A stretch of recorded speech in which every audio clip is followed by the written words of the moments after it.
podermos estarmos na casa de Deus. É com grande satisfação e alegria que eu gostaria aqui de saudar todos com a paz do Senhor Jesus. Amém? Amém. Queridos, pode tomar os vossos assentos. Enquanto você se acomoda, eu gostaria de ler um texto juntamente com vocês, que se encontra no livro dos Salmos. Salmos de número 89, leamos 3 versículos.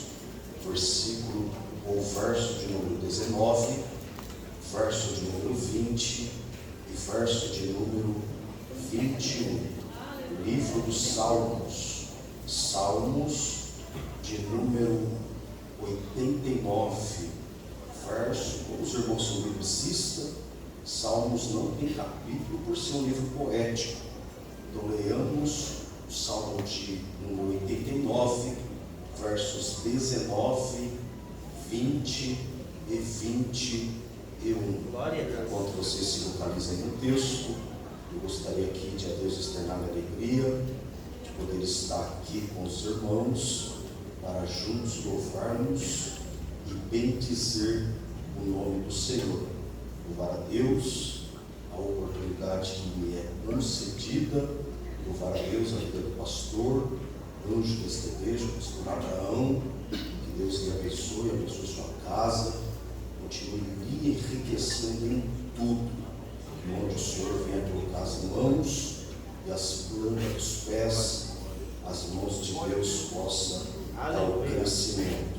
Louvar a Deus a vida dos líderes, o Tiago que fez contato, muito obrigado pela oportunidade, que Deus lhe abençoe sua liderança, ao Fábio que foi o canal de Deus para estarmos aqui, foi a ponte. Cadê o Fábio? Deus te abençoe, meu amigo, muito obrigado por essa ponte, por essa conexão, que Deus continue abençoando o teu ministério. Louvar a Deus por mais uma primavera, mais um aniversário da unificação da igreja, principalmente dos varões. Tem um texto lá em Coríntios que diz assim: sedes firmes e constantes, sempre abundante, porque as vossas obras em Deus terá recompensa. É uma versão que Paulo troca a obra por trabalhos. Então, em outras palavras, Paulo está dizendo que o nosso trabalho em Deus terá recompensa. Então temos que entender que não é em vão a nossa vinda aqui neste lugar, mas no tempo de Deus, chamado Kairos, Deus há de recompensar cada um de nós. Por esses dias eu li uma frase célebre, ela poderia ser bíblica, infelizmente não é, mas a frase diz assim: Noé parecia tolo só até quando choveu. Eu vou de novo para você levar essa frase uma vida toda. Noé parecia tolo só até quando choveu. É por isso que eu tenho que tornar a dizer-lhes: continue trabalhando, continue construindo. O que você está construindo aqui essa noite é para livramento e salvação da tua casa. Alguém pode até dizer que trabalhou a semana toda, poderia estar num sábado como esse, descansando dentro de sua casa, ou curtindo, passeando no shopping. Então, tolice é vir para a igreja. Só que o arrebatamento revelará quem de fato é o tolo da história. Se aqui estamos, é porque acreditamos, assim como um dia Deus colocou toda a família de Noé na arca, Cristo colocará a nossa família no céu. Essa é a nossa maior esperança, o arrebatamento da igreja. Livro dos Salmos, eu vou ler aqui no celular, que é uma versão mais simples. Salmos de número 89, versos de número 19, 20 e 21. A versão que tem em mãos está assim: então em visão falaste ao teu santo e disseste: socorri um que é esforçado, exaltei um eleito do povo. Eu vou de novo. Então em visão falaste ao teu santo e disseste: socorri um que é esforçado, e exaltei um que é eleito do povo. Esse salmo de fato é messiânico. O nome Davi aqui no verso 20 faz alusão, faz menção ao nome de Jesus. Diz assim: achei. A palavra achei vem do verbo achar, é o mesmo que descobrir, desvendar. Achei revela a necessidade de alguém que estava procurando. Os irmãos são biblicistas. O nosso Deus é um Deus que procura. Dois exemplos. Salmo 103 nos diz que os olhos do Senhor procuram os fiéis da terra. Foi Jesus que disse em João 4 que o Pai procura os verdadeiros adoradores. Achei a Davi. O nome Davi parece 1140 vezes na Bíblia. Davi significa amado. Perceba, meu servo. Meu, pronome possessivo, servo. Percebam que Deus não achou um rei, Deus achou um servo. Deus achou um servo. A palavra servo aqui no original é aquele que está sujeito à vontade do seu Senhor. E com o meu, pronome possessivo, com o meu santo óleo ungi. Óleo na Bíblia fala-nos da terceira pessoa de um Deus triuno. Óleo na Bíblia fala-nos da pessoa do Espírito Santo. O Espírito do Senhor é composto de muitos símbolos na Bíblia: água, Ezequiel 47, selo, Efésios 1:13, vento, Atos 2, fogo, Mateus 5:13.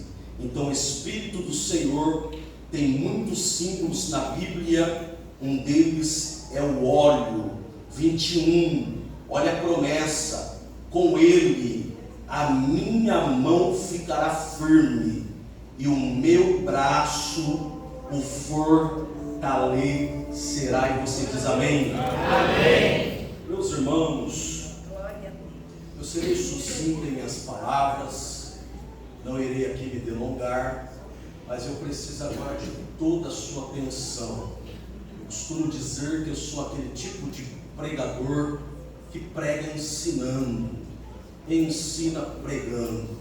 Para isso eu careço, eu preciso da sua atenção. 10, 15 minutos de introdução, depois nós entramos na aplicação, que é a parte mais gostosa da mensagem. Você dá glória, dá aleluia. O texto que lemos, ou a Bíblia que temos em mãos, de maneira teológica ou teologicamente falando, é a revelação de Deus para a humanidade. A Bíblia que temos em mãos é o meio pelo qual Deus se revela para nós, seres humanos. As nossas Bíblias é composta de 66 livros, sendo 39 livros no Velho Testamento e 27 livros no Novo Testamento. As nossas Bíblias, ela fora escrita por 40 homens. 40 homens foram divinamente inspirados por Deus para nos escrever a Bíblia Sagrada, a fim de nos ensinar, a fim de nos corrigir, a fim de nos instruir na justiça, para que todos nós que aqui estamos possamos ser perfeitos e perfeitamente preparados por Deus para toda a sua boa obra. É essa a orientação de São Paulo ao seu filho na fé Timóteo, na sua segunda carta ao mesmo, capítulo de número 3, versículos 16 e 17. As nossas Bíblias, ela foi escrita em 3 idiomas: hebraico, aramaico, todo o Velho Testamento e o Novo Testamento no idioma grego. As nossas Bíblias, ela é composta de 5 repartições, ou 5 divisões, como que os senhores: livros históricos, poéticos, proféticos, evangelhos e cartas. Os 5 primeiros livros de nossas Bíblias, no idioma hebraico, é chamado de Bereshit, Shemot, Vaikra, Bamidbar, Devarim, Gênesis, Êxodo, Levítico, Números e Deuteronômio, onde estão inseridos os 613 preceitos da lei moisaica ou judaica, como queira a igreja. Aí vem os livros históricos de Josué, Juízes, Ruth, 1 e 2 Samuel, 1 e 2 Reis, 1 e 2 Crônicas, Esdras, Neemias e Esther. A segunda repartição da Bíblia que possuímos são os livros poéticos, livros de Jó, Salmos, Provérbios, Eclesiastes e Cantares de Salomão. A terceira repartição da Bíblia que possuímos são os livros proféticos, começando com os 4 profetas maiores. E a conotação maior, para quem não sabe, ou para título de informação, é simplesmente pelo fato de um ministério mais longo, mais extenso, mais duradouro. O primeiro profeta, para os irmãos terem noção, chamado de maior, é o profeta Isaías. Assim como a Bíblia tem 66 livros, o livro do profeta Isaías tem 66 capítulos. O livro do profeta Isaías, ou profeta Isaías, é conhecido por nós, ou dentro das salas teológicas, como profeta evangélico, o evangelho do Velho Testamento, o livro do profeta messiânico, ou do Messias. 600 anos antes de Cristo, Isaías vai ver, Isaías vai profetizar o nascimento virginal de Cristo, seu ministério poderoso, sua morte substitutiva, sua ressurreição dentre os mortos e sua ascensão aos céus. O segundo profeta, chamado de maior, é o profeta Jeremias. O terceiro é Ezequiel. E por fim, o profeta Daniel. O livro do profeta Daniel é o livro que particularmente é o que eu mais gosto. O livro de Daniel é composto de 12 capítulos. Daniel, escatologicamente falando, é o apocalipse do Velho Testamento. Por quê? Daniel vem numa linguagem escatológica. A palavra escatologia, para quem não sabe, ou para título de informação, é uma junção de 2 palavras gregas: escatos, que significa último, logos, ologia, que significa estudo. Então, quando pegamos a palavra escatos e agregamos ao sufixo logia, nós teremos o significado literal de estudo das últimas coisas. No âmbito religioso, a escatologia é considerada uma das principais doutrinas da Bíblia Sagrada, porque a mesma trata tudo o que acontecerá antes, durante e depois do juízo final. O livro do profeta Daniel, Daniel teve visões a respeito do fim. Daniel viu o anticristo, a ponta pequena, o rei de cara feroz, aquele que assentaria sobre o trono reconstruído lá na terra de Israel e queria queria adoração para si. É Daniel que vê as 70 semanas, é Daniel que vê a aliança durante 3 semanas, ou 1 semana e meia. Daniel fala de tempos no plural, e metade de um tempo falando dos 3 anos de falsa paz. Daniel vê o arrebatamento da igreja. Daniel vê o anticristo, o falso profeta. Daniel tem todas essas visões, comparando-se com o livro do Apocalipse, capítulo 6 de Apocalipse. João vê o cavalo branco, Daniel também viu. Capítulo 6 de Apocalipse, João vê o cavalo preto, Daniel também viu. João viu o cavalo de cor vermelha, Daniel também viu. João viu o cavalo de cor amarela, Daniel também viu.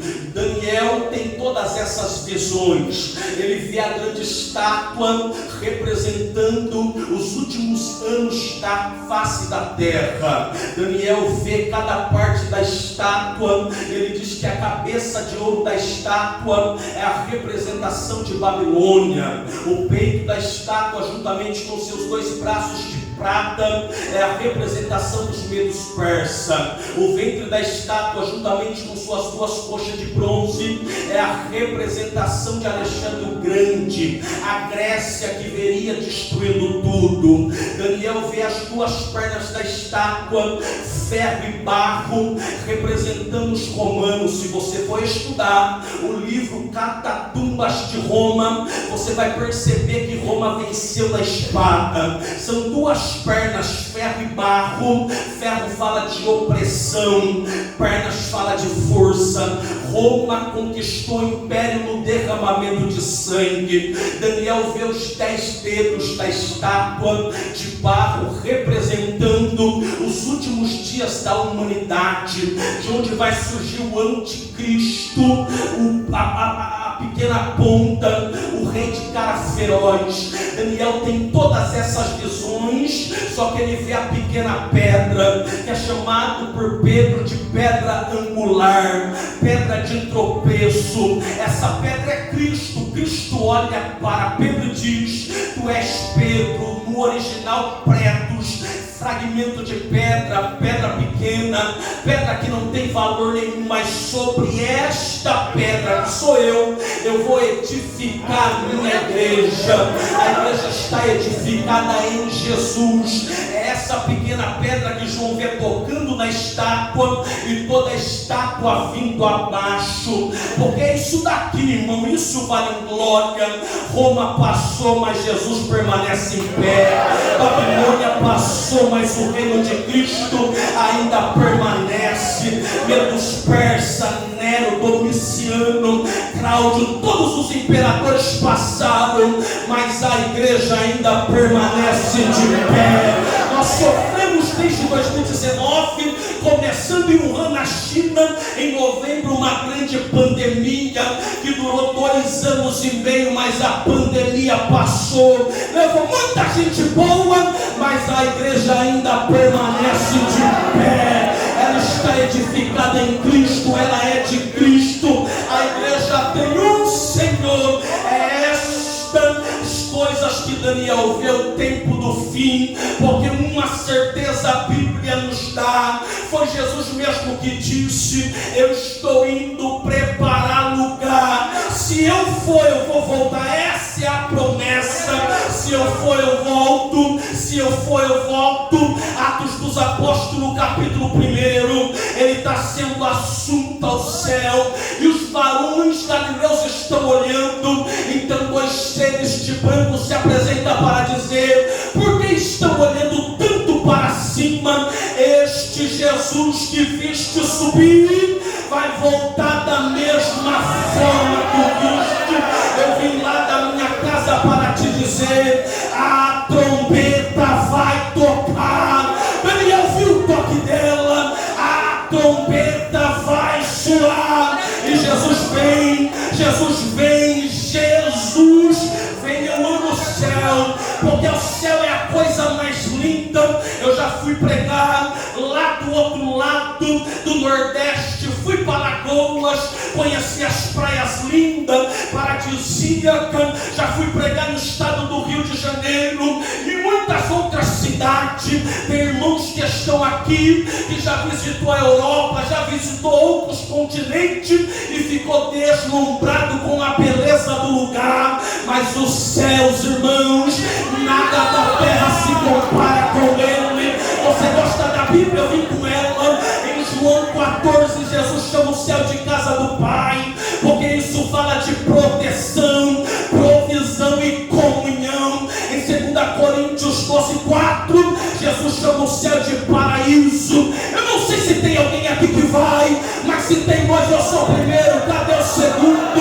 Em Apocalipse 21:2, os céus é chamado de Nova Jerusalém. Apocalipse 21:4, lá no céu Deus limpará dos nossos olhos todas as lágrimas. Lá no céu não haverá mais dor, não haverá mais pranto. Deus vai limpar dos nossos olhos todas as lágrimas e tudo vai se fazer novo. Apocalipse 22:14, lá nos céus está a fonte da água da vida eterna. Apocalipse 21:6, lá nos céus está a árvore da vida eterna. Apocalipse 21:18, a cidade é de ouro puro. Tem alguém que vai na caravana? Apocalipse 21:19, o muro da cidade é de pedras preciosas. Apocalipse 21:23, só vai para este lugar quem tiver com o nome escrito no livro da vida do Cordeiro.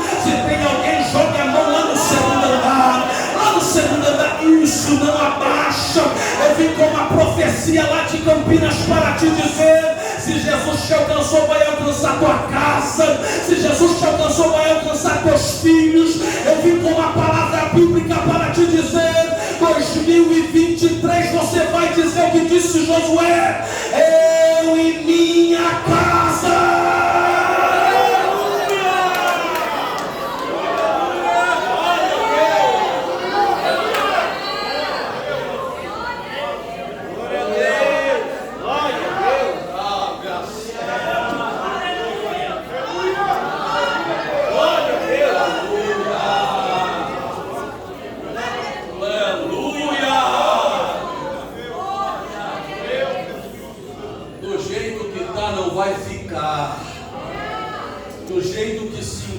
Não vai permanecer.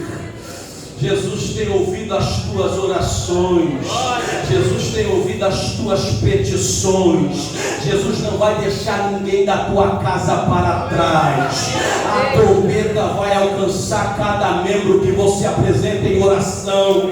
Eu não sei se você pega isso daqui, mas eu vim te dizer sem medo de errar. Assim como um dia o céu se abriu para Abraão e Deus fez promessas para Abraão, se abriu para Jacó, Jacó viu a grande estátua, anjos que subiam e desciam por ela. Se abriu para Isaías, Isaías viu o trono. Abriu para Ezequiel, Ezequiel teve visões. Se abriu para Paulo, Paulo viu o paraíso. Se abriu para João, João teve visões maravilhosas. Este mesmo céu vai se abrir para a igreja, e Jesus nas nuvens vai dizer: vinde benditos de meu Pai, possuir por herança o reino preparado antes da fundação do mundo. Quer os homens ou não, os céus vai se abrir.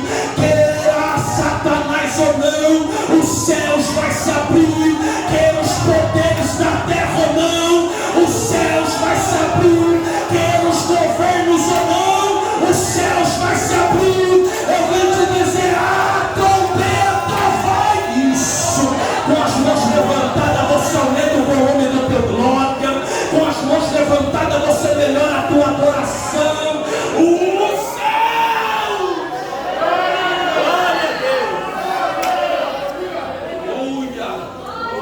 Aleluia! Aleluia! Aleluia! Aleluia! Deixa eu correr. Aí vem os 12 profetas menores: Oséias, Joel, Amós, Obadias. Os irmãos conhecem o nome deles de cor salteado. A quinta repartição da Bíblia são os evangelhos de Jesus Cristo. Os 3 primeiros evangelhos são chamados de sinóticos. que significa semelhantes, parecidos. O primeiro evangelho a ser escrito, os irmãos conhecem de cor salteado, foi o evangelho de Marcos, mas o primeiro a ser canonizado é o evangelho de Mateus. Mateus, quando escreve o seu evangelho, escreve para o público judeu, com a intenção de apresentar o rei. O evangelho de Marcos foi escrito para os romanos. Quando Marcos escreve o seu evangelho, escreve para o público romano, com a intenção de apresentar o servo. Quando Lucas escreve o seu evangelho, escreve para os gregos, com a intenção de apresentar Jesus como homem perfeito. Eu amo isso daqui, porque Lucas apresenta o homem que não pecou, o homem que não cometeu iniquidades. Eu consigo melhorar. Se você for ler o evangelho de Lucas, você vai perceber que dos três, ele é o mais detalhista, ele é o mais abrangente. Lucas pesquisa, Lucas vai de casa em casa, mais ou menos assim. Lucas está dizendo, ele nasceu, ele cresceu, alcançou seus 30 anos, iniciou seu ministério, 3 anos e meio, curou cegos, surdos, mudos, levantou paralíticos, limpou leprosos, ressuscitou mortos, curou, um ministério de cura. Só que Cristo morreu, Cristo ressuscitou. Então Lucas vem perguntando, Lucas vem de casa em casa, Lucas vem de cidade em cidade, perguntando, se informando para escrever o seu evangelho. E quando ele vem escrever, ele diz, ele é perfeito, ele é sem mácula, ele é sem pecado. Eu tenho que dizer isso daqui. Se você andar metade de um dia com a pessoa que você tem como referência no evangelho, aliás, se você andar 2 horinhas, você vai encontrar nessa pessoa que você tem como modelo para ser seguido falhas, erros e até pecado. Porque Paulo disse que todos nós temos uma natureza chamada de adâmica, pecaminosa, inclinada para o mal. O próprio Paulo disse, o bem que eu quero fazer não consigo, mas o mal que eu não quero fazer, acabo cometendo. Então ele diz, maldito homem que sou, quem me livrará do corpo dessa morte? Paulo está dizendo, eu tenho uma natureza inclinada para o mal, e se eu não vigiar, eu acabo cometendo o mal que eu não quero. Só que Lucas está dizendo, eu fui de cidade em cidade, eu fui de porta em porta, eu pesquisei, eu me informei, e ninguém apontou o pecado dele. Foi ele mesmo que certa feita disse para os fariseus, quem dentre vós me convence de pecado? Ou seja, quem dentre vós aponta o meu pecado? Lucas está nos apresentando o homem perfeito, aleluia, glória a Deus, o homem que não pecou, o homem que não cometeu iniquidade. É por isso que a morte, quando ela sobe no Calvário, permita-me a linguagem bem chula, ela sobe pisando fofo, porque ela já tinha enfrentado ele em 3 outras oportunidades. Casa de Jairo, perdeu. Caminho de Naim, perdeu novamente. Quando ela pensava, eu ganhei, porque é 4 dias que ele está enterrado, ele chegou diante da sepultura e disse assim, Lázaro! Então quando ela sobe no Calvário, ela sobe pisando fofo. E permita-me delirar as escrituras, aliás, fazer exegese sem ferir o texto. Ela olha para o ladrão da direita, ela sabe que é pecador, então ela diz, eu vou tragar, o salário do pecado é a morte. Ela olha para o ladrão da direita e diz, também não escapa hoje, o meu agrilhão vai o pegar. Mas quando ela olha para a cruz do meio, ela vê o Jesus Nazareno. E permita-me a linguagem, ela olha assim e vê que Ele é santo na boca, Ele é santo nos ouvidos. Eu vou melhorar para você melhorar a tua adoração. Ele é santo na alma, Ele é santo no corpo, Ele é santo no espírito, Ele é santo, santo, santo. Então a morte não tem legalidade. Alguém entendeu? Se levantou lá no fundo. Então ela diz: é quando você quiser, Nazareno. É por isso que Jesus disse: ninguém toma a minha vida, sou eu mesmo que a dou. Tenho o poder de dar, mas tenho o poder de também tornar tomada. Jesus é santo, Jesus é santo, Jesus é santo.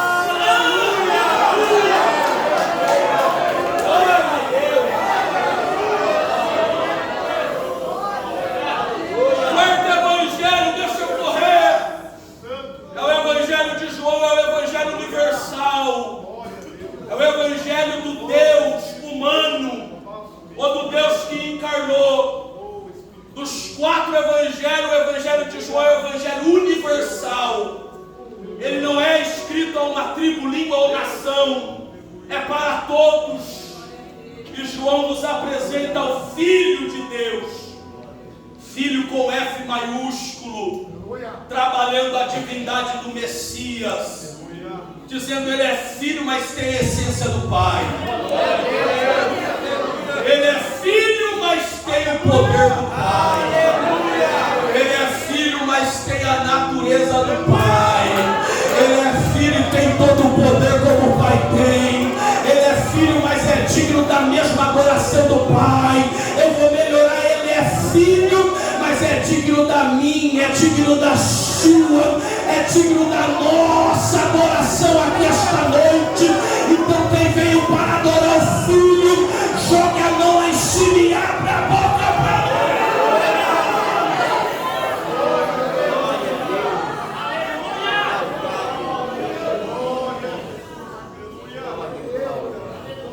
A quinta e última repartição da Bíblia, para nós encerrarmos, são as epístolas. Irmãos, sou biblicista, nem vou me deter.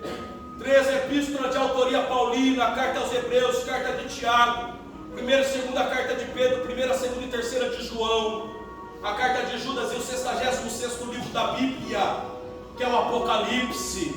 O livro que lemos, o livro dos Salmos, está na galeria dos livros poéticos. Salmo, para quem não sabe, é uma palavra hebraica. Terfilim, 3 significados: cântico, poesias e louvores. O livro dos Salmos é o único livro da Bíblia, junto com Provérbios, que não tem um único escritor. De 150 salmos, Davi é autor de 73, 12 por Asaf, 9 pelos filhos de Coré ou Corá. Sábio Salomão, autor de 2 salmos, irmã Etã e Moisés, autor de um salmo cada. Existem 51 salmos sem autoria, são conhecidos como salmos órfãos, anônimos. O Salmo 89, os salmos que lemos nesta noite, foi escrito por Davi. E quando Deus vem dizendo: eu achei um, eu exaltei um, e no 20 ele diz: achei Davi. Como eu vos disse, o Salmo 89 é um salmo messiânico.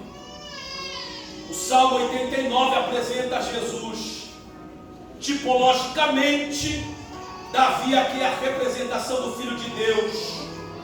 Achei Davi, meu servo, com meu óleo ungi. É o Cristo que se fez carne, é o Cristo que abriu mão da glória, habitou entre nós, viveu entre nós. De fato, veio buscar o pecador que se encontrava passos largos para a perdição eterna. Então o Salmo 89 é o salmo messiânico. Quem é biblicista sabe. O salmo trata o Filho de Deus, mas o cunho poético e histórico revela a necessidade de Deus levantar o segundo rei. E eu só vou chover no molhado.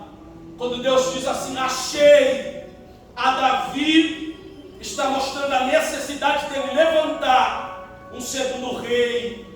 Os irmãos conhecem a Bíblia melhor do que eu. Saul, o primeiro rei de Israel, se apostatou, deixou Deus, abandonou Deus.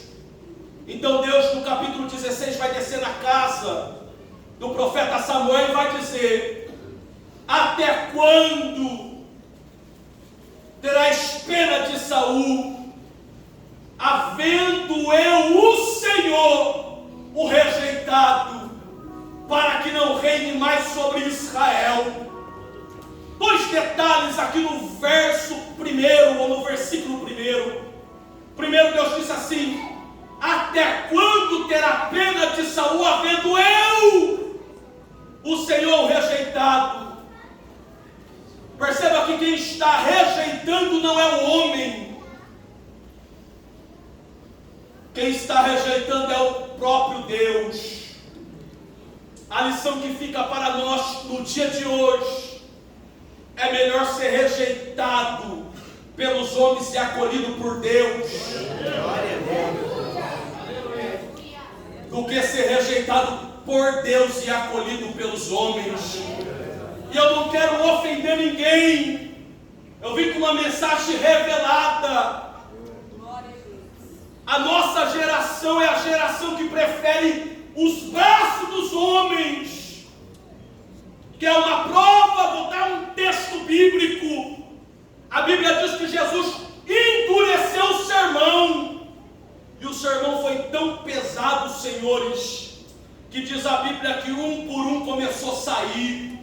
Jesus olha para os seus e diz: não quer vocês irem também? Um toma a palavra para dizer: para onde iremos? Aleluia! Sabe qual é a lição que Cristo nos dá? Ele não abre mão da verdade por causa da multidão, mas ele abre mão da multidão por causa da verdade. Sabe qual é o mal da nossa geração, Fábio? É que a gente ama mais a popularidade, a visibilidade, os views, as curtidas, os likes. Então estamos abrindo mão de princípios e valores e estamos deixando a verdade de canto. Pode ver os pregadores atuais. É mais fácil subir no altar e comparar os iPhone. É mais fácil comparar a janela com a porta, a garrafa e o copo de água. Isso é abrir mão de princípios e valores para ter o aplauso, para ter o like, para ter a visibilidade. Mas Jesus me ensina: ele não abre mão da verdade por causa da multidão, mas ele abre mão da multidão por causa da verdade. Ei, os aplausos vai te levar para o inferno, os aplausos vai te colocar em uma sentença eterna. Até porque o escritor disse assim: o evangelho moderno tem criado um Deus sem ira e homem sem pecados. Eu vim te dizer: a verdade nos confronta, mas a verdade nos coloca no céu, a verdade nos sara, a verdade nos transforma, a verdade nos muda. Aleluia! Não abra mão da verdade. Até quando terá pena de saber, irmão? Quem rejeitou foi Deus. Porque é melhor ser rejeitado pelos homens e acolhido por Deus, do que ser rejeitado por Deus e acolhido pelos homens. O homem que te aplaude ali vai te apunhalar lá. O primeiro princípio é esse: é melhor ser escolhido por Deus e rejeitado pelos homens. Olha, Deus, até quando terá pena de Saul, havendo eu, Senhor, o rejeitado? Olha o texto: para que não reine mais sobre isso. Dá para melhorar sobre isso? Então perceba que Deus não está rejeitando a pessoa. Está na Bíblia: havendo eu rejeitado, para que não reine mais sobre Israel. Deus não está rejeitando a pessoa, Deus está rejeitando o rei. Deus está dizendo: eu posso perdoar, só que coroa na cabeça eu não quero mais. Eu posso perdoar, mas no trono eu não quero mais. Eu vou contextualizar: tem pecados que é tão agressivo que o perdão até está disponível, mas segurar microfone nunca mais, exercer liderança nunca mais. Aliás, Saul só está colhendo aquilo que ele plantou. Vem de Bíblia, capítulo 15, versículo 10, está escrito que Saul rejeitou a palavra de Deus. Capítulo 16, o Deus da palavra o rejeitou. Então perceba que é tiro e queda. Ele rejeita a palavra no 15, no 16 o Deus da palavra o rejeita. É a lei da semeadura. Ninguém aqui é obrigado a plantar, mas se plantou, vai ter que colher. E tem uma frase que diz assim: aquele que sabe que planta não tem medo da colheita. O meu dezembro será resultado dos meus primeiros meses do ano. Eu posso fazer a pergunta, responde para você mesmo: o que você tem plantado? Aleluia. Quem é você no secreto? Quem é você no teu quarto de dormir? Quem é você pela madrugada com o celular? Quem é você no particular? Deus diz assim: eu conheço as tuas obras. E o texto se repete às 7 igrejas da Ásia. Nenhuma escapa: Éfeso, Esmina, Pérgamos, Tiatira, Sardes, Filadélfia, Laodiceia. Eu conheço as tuas obras, aquilo que você faz em oculto. Estou eu vendo. Provérbios 3,15. Os olhos do Senhor estão em todo lugar, contemplando obras boas e obras más. Cuidado com aquilo que você anda plantando, mas se está plantando coisas boas, pode regozijar, porque foi o salmista que disse: aquele que leva a boa semente, chorando e andando. Eu amo isso daqui: chorando e andando. Não é chorando parado, não é chorando estagnado, não é chorando emperrado, é chorando e andando. Está chorando, mas está fazendo a obra. Está chorando, mas está vindo para a igreja. Está chorando, mas está vindo para a escola bíblica. Está chorando, mas está vindo para o culto de ensino. Está chorando e está fazendo. Então vai voltar com um grande cântico de júbilo, porque Deus vai te dar uma colheita.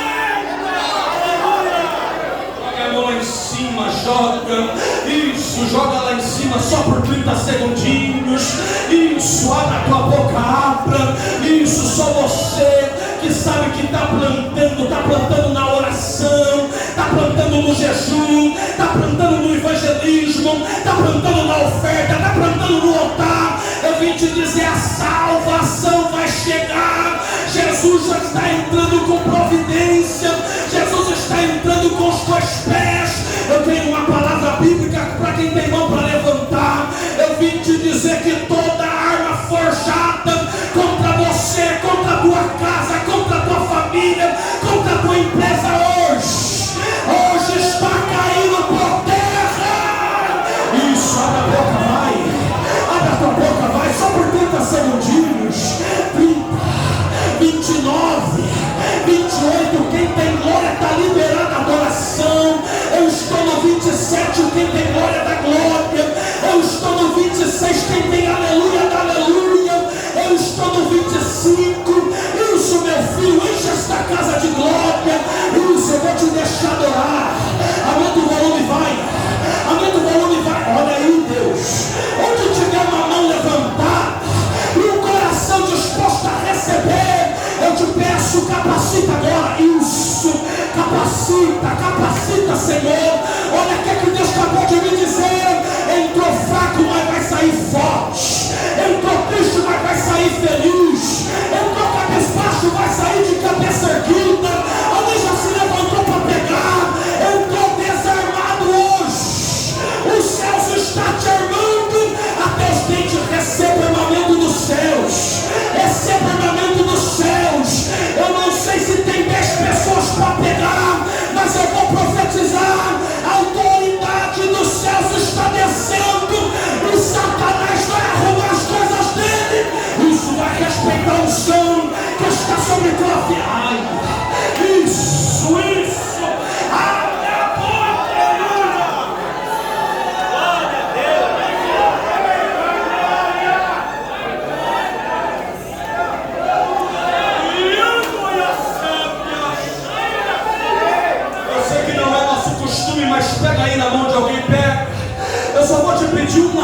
só pega.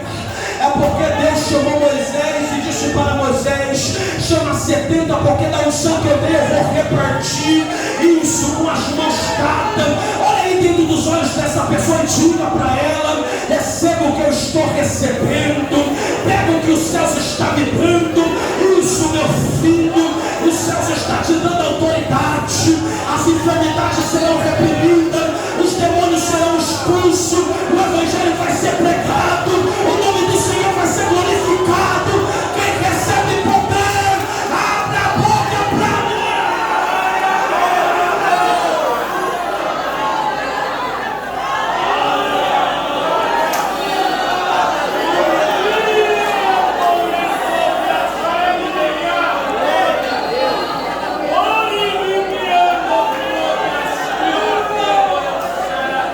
Tem 10 batizados aí no meio com línguas estranhas. Tem, aumenta o volume das línguas estranhas. A pandemia queria esfriar a igreja, mas a igreja está mais viva do que nunca. Quem acendeu o prazer foi o Espírito Santo, e não tem demônio que vai apagar o fogo de Deus na tua vida. Isso, olhe comigo agora em línguas estranhas. Ai, a fé.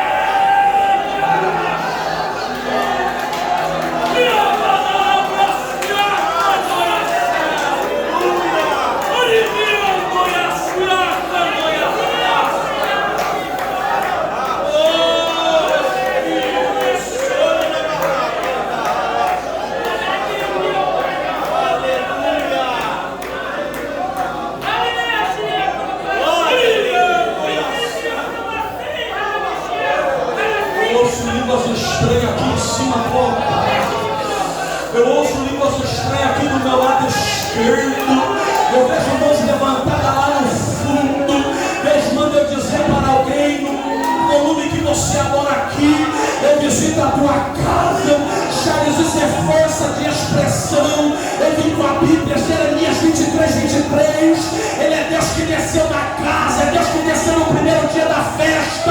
É um Deus também que visita teu filho, é um Deus que visita tua filha, é um Deus que visita teu esposo, é um Deus que visita tua esposa, é um Deus que visita alguém que você tenta apresentar em oração. Enquanto você está aqui, laços estão sendo cortados, trabalhos estão sendo desfeitos.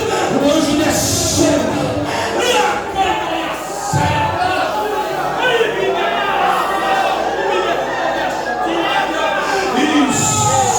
Isso, eu vou numa linguagem pentecostal. Cada glória que você dá é um demônio que cai por terra, é uma porta que Deus abre, é uma bênção que chega. Isso, com as tuas mãos levantadas, aumenta o volume da tua adoração, vai, aumenta o volume do teu glória, vai.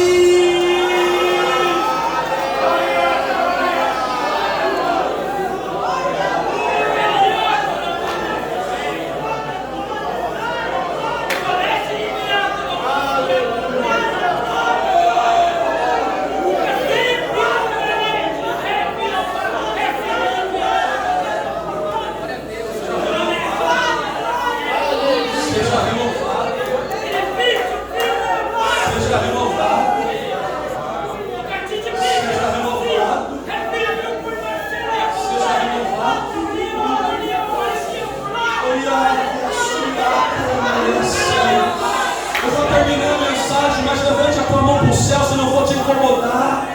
Isso, abre a tua boca, vai. Isso, só por mais 40 segundinhos. 40 segundinhos, adora o Rei da Glória, adore. Adore o Rei da Glória, adore. Isso, quem dá glória recebe. Quem recebe da glória. Isso, sinta a presença dele aí no teu lugar. Sinta a graça dele aí no teu lugar. Sinta o toque dele aí no teu lugar. Estamos servindo um Deus invisível, mas real no nosso meio. A presença dele é notória. Isso, abre a boca para adorar, vai. Abre a boca para adorar, vai. Abre a boca para adorar, vai. Aleluia. Se coloque de pé, se coloque de pé.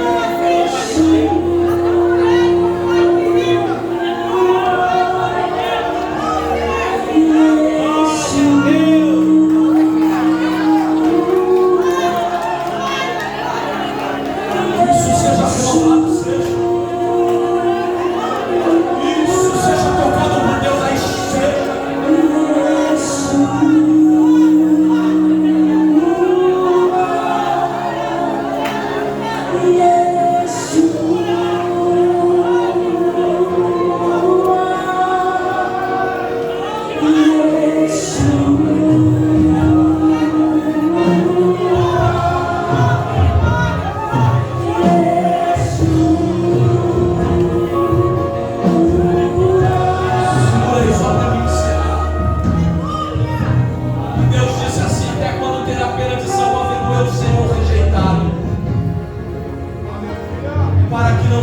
mais sobre Israel. Eu queria terminar aqui, pastor. Muito obrigado pela oportunidade. Havendo eu, o Senhor rejeitado, para que não reine mais sobre Israel. Olhe-me aqui. Deus disse assim: enche o vaso de... Tem alguém aí? Enche o vaso de... Amém. Dá para melhorar. Enche o vaso de... Amém. O ensaio ficou bom, dá para melhorar. Enche o vaso de... Amém. Olha-me aqui que eu vou encerrar. Porque Deus pede para encher. É simples. Porque está vazio. Deus está querendo ensinar Samuel e através da Bíblia a igreja atual. Eu não uso os vazios, eu uso os cheios. Existe uma frase célebre, eu carrego ela comigo. A frase diz assim, eu vou repetir para você levar para a vida toda também. É melhor um altar vazio do que um vazio no altar. Eu vou de novo para você gravar. É melhor um altar vazio do que um vazio no altar. Porque o vazio, quando ele sobe aqui, ele te fere, ele desabafa. O vazio não tem mão para estender. O vazio é crítico. É por isso que Deus está dizendo: enche o vaso. Porque você só tem utilidade se você for cheio. Vazio eu não te quero. E deixa eu tratar isso daqui com calma. Deus não está pedindo para se encher quem chegou ontem na igreja, não. Deus não está pedindo para se encher quem aceitou Jesus semana passada. Deus está falando com Samuel, é tríplice ministério. É sacerdote, profeta e juiz, é obreiro da casa. Tem função no reino. Começou cheio, mas se acostumou com uma vida vazia. Está olhando para o horário num congresso como esse, está dizendo: já era para mim estar na minha casa. Isso é sinônimo de vida vazia. Deus está dizendo: vazio, você não tem utilidade. Hoje é noite de tirar a tampa e pedir para Deus encher o vaso, encher o vaso, encher.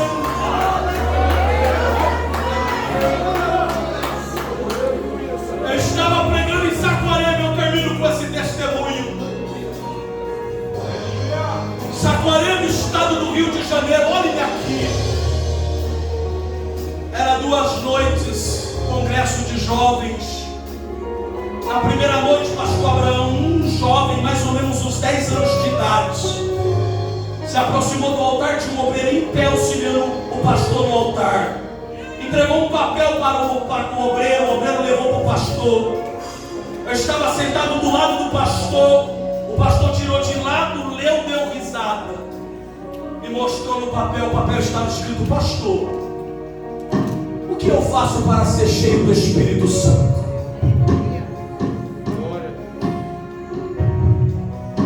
Minha última agenda de 2022, eu estava pregando uma semana missionária. Assembleia de Deus, Ministério do Belém, Sumaré. Eu fui durante 10 anos do Belém. Semana missionária, último dia da festa. Olha aqui que eu vou encerrar. Eu estou pregando, pastor Abraão, Tiago. Tem um garotinho, mais ou menos uns 10 anos, ele subia e descia do altar, subia e descia mais ou menos umas 3 vezes. Eu confesso para a igreja, isso já estava me incomodando, porque cada subida e descida, a igreja olhava, tirava toda a atenção. Eu terminei a ministração, fiz o apelo. Eu tenho um vídeo lá no meu perfil do Instagram. Eu terminei a mensagem, fiz o apelo, 3 almas se achegou até o altar. O pastor disse: ore. Comecei a orar. Só que eu comecei a orar, eu vi aquele garotinho que subiu e desceu do altar. Ele parou do meu lado esquerdo, na ponta do altar. Eu estou orando pelas almas que aceitaram Jesus e estou vendo que aquele garotinho, ele quer o batismo no Espírito Santo. Porque eu estou vendo ele orar com tanto fervor e as lágrimas que ele descia copiosamente na face. E eu vendo que ele queria, eu ministrei o batismo e Deus o batizou no Espírito Santo. Quando eu devolvi o microfone para o pastor da igreja, o pastor pegou o microfone e disse assim: está vendo esse garoto que foi batizado no Espírito Santo? Ele subiu aqui no altar 3 vezes para me perguntar: pastor, o que eu faço para ser cheio do Espírito Santo? O que eu quero te dizer com isso é que Deus não mudou. Atos dos Apóstolos 2,4, todos foram cheios do Espírito Santo. Perceba a exegese do texto: todos, não é alguns, é todos. Porque Deus é assim: quando existir coração que deseja Ele vai encher. Deus está nos ensinando esta noite: vazio eu não te quero. Eu te quero cheio para evangelizar, eu te quero cheio para pregar, eu te quero cheio para cantar, eu te quero cheio para fazer obra no presídio, obra nos hospitais. Vazio você não tem utilidade, mas cheio você é uma bomba em minhas mãos. Eu vou salvar, eu vou transformar, eu vou mudar. Então levante uma mão para o céu, uma mão, a outra você coloca no coração: eu quero orar e entregar a minha oportunidade. Isso, o louvor vai me ajudar. Senhor Jesus, aqui estão os Davi dessa nova geração. Aqui estão os Ananias, os Misael, os Azarias, os Daniel, que querem ser cheios, para ser usado na obra, para ser usado.